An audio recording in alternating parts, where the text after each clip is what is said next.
അപ്പോൾ നമ്മുടെ അടുത്ത ക്രിസ്ത്യൻ ബ്രൈഡിൻ്റെ ഗൗണാണിത്. ഈ ഗൗൺ നിങ്ങൾ കണ്ടു കഴിഞ്ഞാൽ തന്നെ അറിയാം ഇത് ഭയങ്കര പ്ലെയിൻ ആയിട്ടുള്ളൊരു ഗൗണാണ്. ഇതിലാകെ താഴത്തെ പോർഷനകത്ത് ഇതേപോലെ ഒന്ന് സ്കാലപ്പ് വരുന്നുണ്ട്. ഈ സ്കാലപ്പ് എന്ന് പറയുന്നത് ത്രെഡ് വർക്കാണ് വരുന്നത്.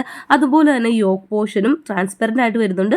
യോക്ക് പോർഷനകത്തും സ്ലീവിനകത്തും കുറച്ച് ത്രെഡ് വർക്ക് ഇതേപോലെ വരുന്നുണ്ട്. അപ്പോൾ വർക്കും കാര്യങ്ങളൊന്നും വേറെ ഇല്ലാത്തത് കൊണ്ട് ഇത് ഭയങ്കര പ്ലെയിൻ ആയിട്ടുള്ള ഒരു ഗൗൺ ആയിട്ട് തോന്നുന്നുണ്ട്. അതുകൊണ്ട് ഇതിനൊന്ന് ബഡ്ജറ്റ് ഫ്രണ്ട്ലി ആയിട്ടുള്ള രീതിയിൽ എങ്ങനെയാണ് ഹൈലൈറ്റ് ചെയ്തെടുക്കാൻ പറ്റുന്നതായിരുന്നു കസ്റ്റമറുടെ റിക്വസ്റ്റ്.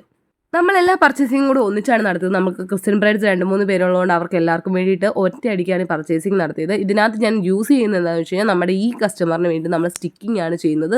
സിൽവർ കളർ സ്റ്റോണും ഓഫ് വൈറ്റ് കളർ ഹാഫ് ബീഡ്സുമാണ് സ്റ്റിക്ക് ചെയ്ത് കൊടുക്കുന്നത്. ഇതിനകത്തൊരു റോസ് ഫ്ലവറിൻ്റെ ഡിസൈനും അതേപോലെ തന്നെ ലീഫിൻ്റെ ഡിസൈനുമാണ് വരുന്നത്.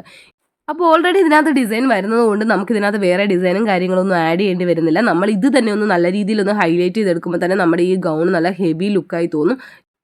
യോക്ക് പോർഷനിലും സ്ലീവിലും നമ്മൾ ബീഡ്സും സ്റ്റോണും വെച്ചിട്ട് ഹൈലൈറ്റ് ചെയ്ത് കൊടുക്കുകയാണ് ചെയ്തിട്ടുള്ളത്. അതേപോലെ തന്നെ താഴെ സ്കാലപ്പ് വരുന്നവിടെ നമ്മൾ സ്റ്റോൺ വെച്ചിട്ട് സ്പ്രെഡ് ചെയ്ത് കൊടുത്തു. ഇതാണ് നമ്മുടെ ഫൈനൽ ലുക്ക് വരുന്നത്. ഇതിനെക്കുറിച്ചുള്ള ഡീറ്റെയിൽ ആയിട്ടുള്ള വീഡിയോ നമ്മൾ യൂട്യൂബ് ചാനലിൽ അപ്ലോഡ് ചെയ്തിട്ടുണ്ട്. അത് കാണണം എന്നുണ്ടെന്നുണ്ടെങ്കിൽ ആവശ്യമുള്ള ആൾക്കാരാണെന്നുണ്ടെങ്കിൽ യൂട്യൂബ് ചാനലിൽ കയറി കാണണേ.